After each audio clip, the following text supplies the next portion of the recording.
ఇది నేను రైతాంగానికి నా తరఫున తెలియజేసేది ఏంటంటే, ఇదేమి నా ప్రామిస్ ఫుల్ఫిల్ చేసి ఇది అంతిమం కాదు, ఇది ప్రారంభం. ఇది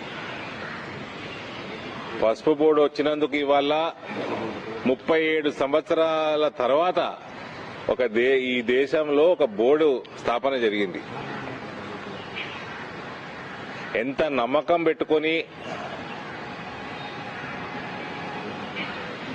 ప్రధానమంత్రి గారు మనకి ప్రసాదించిండు.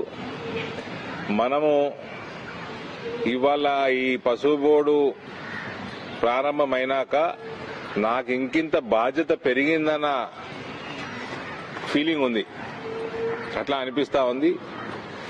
నూతన బోర్డుకి మొదటి చైర్పర్సన్ పల్లె గంగారెడ్డి గారు కూడా ఒక బలమైన రైతు కుటుంబం అయినది.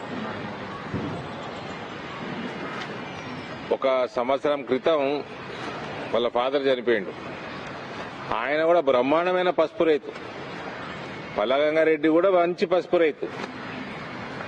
అది కాకుండా ఏబీవీపీ నుంచి, యువమోర్చా నుంచి భారతీయ జనతా పార్టీలో జిల్లా అధ్యక్షులుగా, యువమోర్చా అధ్యక్షులుగా, ఇప్పుడు రాష్ట్ర స్థాయి కార్యదర్శిగా నా ఎదుగుదలలో కూడా ఆయన మంచి పాత్ర ఉంది. ఒక matured person, good political being, అన్నిటికంటే ఎక్కువ బ్రహ్మాండమైన రైతు, పసుపు పైన పూర్తి అవగాహన ఉన్న వ్యక్తి, పసుపు పంటకి ఏ రకంగా వంగడాల దగ్గర నుంచి మార్కెటింగ్ దాకా, ఎక్స్పోర్ట్స్ దాకా పూర్తి అవగాహన ఉన్న వ్యక్తి పల్లె గంగారెడ్డి గారు. ఆయనకు కూడా నేను అభినందనలు తెలియజేస్తా ఉన్నా. ఇది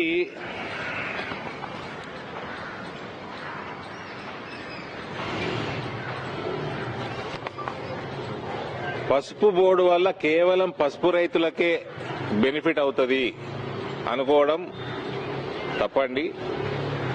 మన పసుపు బోర్డు వల్ల అనేక రంగాలు, అక్కడ పరిశ్రమలు, ప్రాసెసింగ్ యూనిట్ కానీ, ప్యాకేజింగ్ యూనిట్లు కానీ, ట్రాన్స్పోర్టేషన్ కానీ, హాస్పిటాలిటీ ఇండస్ట్రీ కానీ, ఇవన్నీ కూడా పెరిగే అవకాశాలు ఉన్నాయి.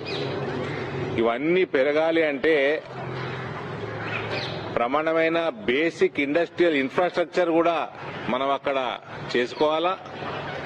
ఒకసారి ఇటువంటి ఇన్ఫ్రాస్ట్రక్చర్ డెవలప్ అయినప్పుడు, ఇటువంటి కల్చర్ డెవలప్ అయి, ఇండస్ట్రియల్ కల్చర్ డెవలప్ అయినప్పుడు పసుపుకు సంబంధించే కాదు, ఇతర ఇండస్ట్రీస్ కూడా వచ్చే అవకాశం ఉంటుంది. ఎందుకంటే నిజామాబాద్ ప్రాంతం, ఉత్తర తెలంగాణ ప్రాంతం పసుపు కాకుండా అక్కడ చెరుకు, మన ప్యాడీ, కాటను, అనేక పంటలు, అక్కడ అల్లము, రకరకాల వెజిటేబుల్స్, సన్ఫ్లవరు, ఇవన్నీ కూడా ఆ ప్రాంతంలో పండుతాయి. కాబట్టి స్టార్చ్ ఇండస్ట్రీస్ కానీ, ఎథనాల్ ఇండస్ట్రీస్ కానీ, ఇతర ఫుడ్ ప్రాసెసింగ్ ఇండస్ట్రీస్ కానీ ఒక కల్ట్ డెవలప్ అయ్యే అవకాశం ఉంది. అది ఇటువంటి కల్చర్ అక్కడ వచ్చే అవకాశం ఉంది. దీనికి తోడు ఆల్రెడీ జగరాన్పల్లిలో ఎయిర్పోర్టు ఆల్రెడీ శాంక్షన్ అయి ఉంది. రాష్ట్ర ప్రభుత్వం కొంచెం ప్రొయాక్టివ్ గా ఉంటే అక్కడ పనులు కూడా ప్రారంభమవుతాయి. దానివల్ల కూడా ఈ పంటలన్నిటికి కూడా మార్కెటింగ్ కి, ఎక్స్పోర్ట్స్ కి అవకాశం పెరుగుతుంది. ఈ అన్ని కూడా ఒక ఓవరాల్ ఒక కల్ట్ డెవలప్ అవుతుంది. ఇటువంటి డెవలప్మెంట్ వచ్చినప్పుడు విపరీతమైన ఉపాధి అవకాశాలు పెరుగుతాయి. మనకు ప్రత్యేకంగా మా ప్రాంతంలో బీడీ కార్మికులు ఎక్కువ. బీడీ యొక్క ఫ్యూచరు కొంచెం క్లారిటీ తక్కువ ఉంది. బీడీ ఫ్యూచర్ పైన, తంబాకు ఫ్యూచర్ పైన ఇంటర్నేషనల్ వాళ్ళు పెడుతున్న శాంక్షన్స్ వల్ల ఫ్యూచర్ పైన నమ్మకం తగ్గుతా ఉంది. అటువంటి వాళ్ళందరికీ కూడా ఒక ఆల్టర్నేట్ ఉపాధి ఇటువంటి ఇండస్ట్రియల్ కల్చర్ డెవలప్ అయినప్పుడు వస్తుంది. మనకి airport, railway connectivity as it is బాగుంది. ఇంకింత డెవలప్ అవుతా ఉంది. ఇప్పుడు ఆర్మూర్, ఆదిలాబాదు ప్లస్ మహారాష్ట్ర నుంచి కర్నూలు, డోన్ దాకా మొత్తం తెలంగాణ మీదుగా పోతా ఉంటాయి. మాకు బోధన్ నుంచి బీదర్ కొత్త లైన్ ఏర్పాటు అవుతా ఉంది. ఇంకా రైల్వే నెట్వర్క్ ఇంకా బలమవుతుంది. మంచి హైవే, నేషనల్ హైవే మీద ఉంటుంది నిజామాబాద్ ప్రాంతం. కాబట్టి మంచి అవకాశం. గోదావరి నది ఒడ్డున పసుపు పండుతుంది. సో ఎటువంటి బేసిక్ రిసోర్సెస్ కి అక్కడ ప్రాబ్లం లేదు.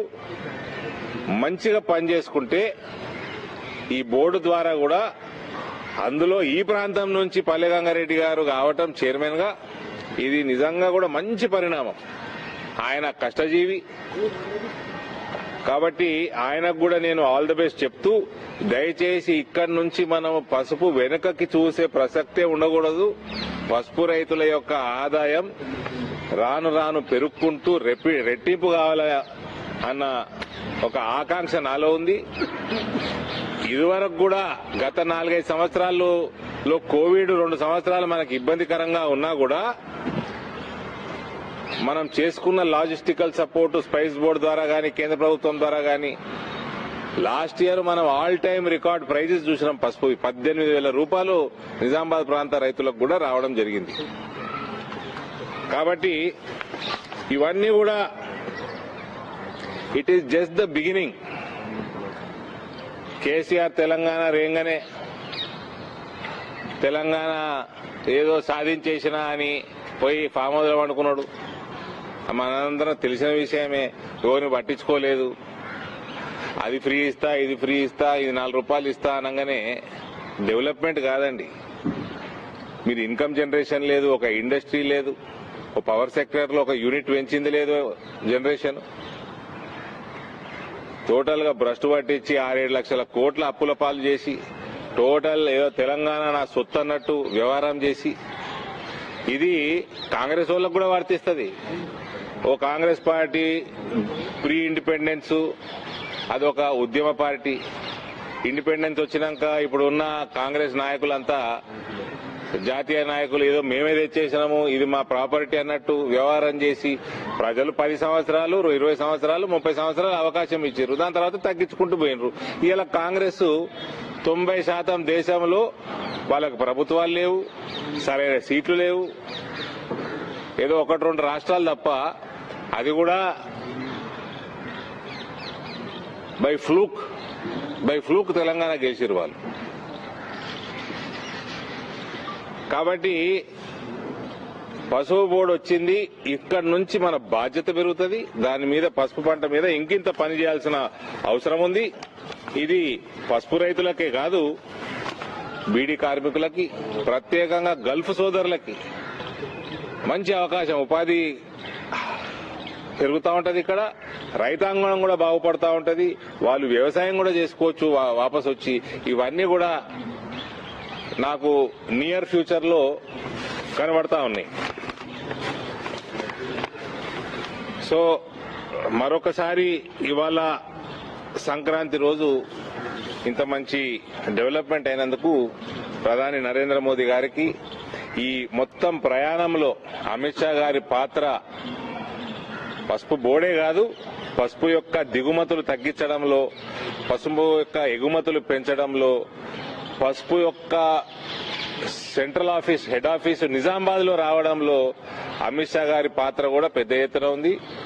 పీయూష్ గోయల్ గారైతే నేనేమేం ఆయనను ఎంత సతాయించిన్నో, ఎంత ఎమ్మడబడ్డానో ఆయనే చెప్పిండు పొద్దున.